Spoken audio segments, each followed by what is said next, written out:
Let's now get in Abhishek Manu Singhvi, a key voice from the opposition representing the Congress party, joining us on the broadcast to give us his thoughts on the budget. Good to have you on the show, sir. Let me start by asking you your key initial thoughts on the budget, your key takeaway. This has been the one that has given the maximum relief to the middle class. Well, I have been hearing a lot of adjectives, jumlas, but when I turn to the details, I think it's one of the most depressing set of details I've found.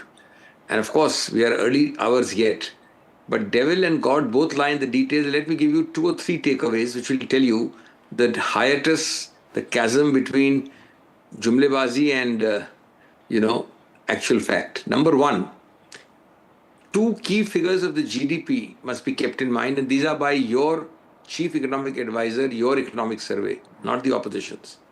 What are they? The last time growth is below 6.5%.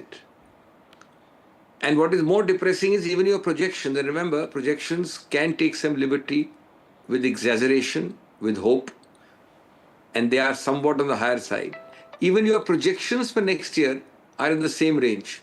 I mean, 6.3 to 6.8 is only a range. But they are extremely cautious. So you yourself see no great hope. This is your yesterday's economic survey. You don't see any dramatic turnaround. Now, why is that important is point number 2. It's important because you're constantly saying we need X% or Y% for Viksit Bharat. Each one of us, you and I, wanted to be Viksit Bharat in 2020, 2047. You need 10%, somebody says. Then somebody juggles with nominal versus real. Net result is that your own projection is below 6.5, 6.3, 6.4.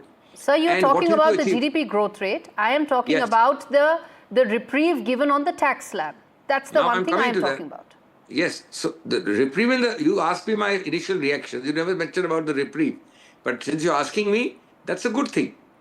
That's a good thing. A reprieve given, it's a mild relief, it's a moderate relief. But yes, it's a good thing. But what about the negatives of the budget? If you don't care to ask me about it, I'll tell you myself. No, that's okay. Yes, sir. I asked you your initial thoughts, and I also said this is the huge relief that's coming for the middle class. And to that, I'm going to ask you again, sir. I'm going to ask you again, which is that the relief that has been given on the tax front to the middle class, the expectation is it's going to kickstart consumption, saving, and investment in the economy at a much larger scale. Do you agree with that? That's the point.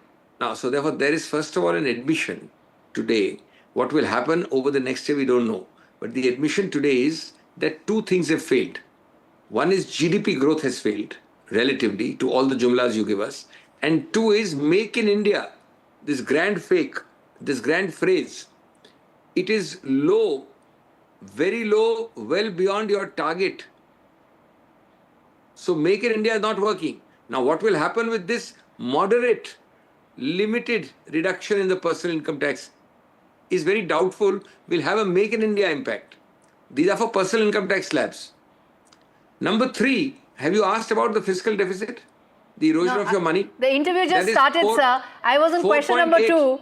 The interview just started, sir. I was on question number 2. So how can I ask all the questions in the first 2 questions only? Let me then come in there and ask you one question. You've made some valid points. You mentioned about the macro numbers. You mentioned about the manufacturing part. Let's try and cover all of them. But what I do disagree with, it's not a nominal increase in the tax relief that has been given. From 7 lakhs, that has now been increased to 12 lakhs. So that I disagree with. On the manufacturing plus, I'm going to give you all the time, sir. On the manufacturing front, there's been a fresh impetus that has been laid. There's a national manufacturing mission also that's being talked about. And relief on account of credit, more focus, technology, all of that from MSME's point of view, from manufacturing point of view. How do you read that and those measures? Okay, so you asked 3 different things.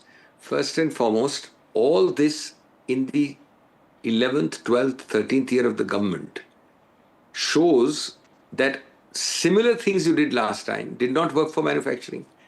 The income tax slab will help put some more money in individual pockets, no doubt. It is not going to boost manufacturing. You were to be coordinating with RBI, you are now blaming RBI, saying they are responsible for no manufacturing because the credit rate was high. So what is I'm trying to say is that this is a blame game transferred from 2 years to last year to this year. Budgets are a continuum. It can't remain. It's the same government. Why did you not kickstart? If Make in India has been at such an abysmally low figure, 10-12% lower than your target, then how will it suddenly jumpstart in this year? It defies logic. And similarly, you repeated this thing about personal income tax. I said it's a good thing. But it is not going to impact the manufacturing sector. It may have more savings. Let us see the way it pans out, because there are a lot of ifs and buts, surcharges, individual things, etc. But if you have inflation along with that, let's assume I put more savings in your pocket. With a fiscal deficit which was controlled around 3% by the Manmohan Singh government, you are at 4.8%, and your own budget is saying next year we expect and hope 4.4%.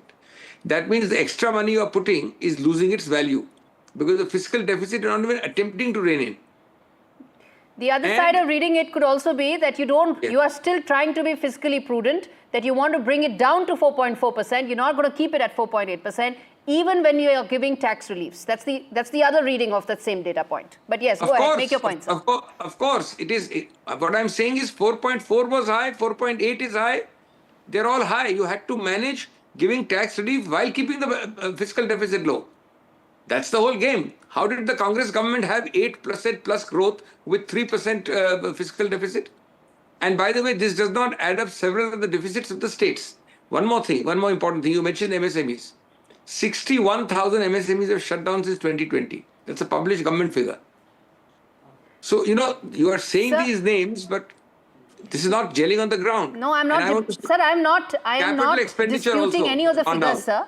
I'm not disputing any of the figures. All I'm saying is that 2020 was a year of the COVID.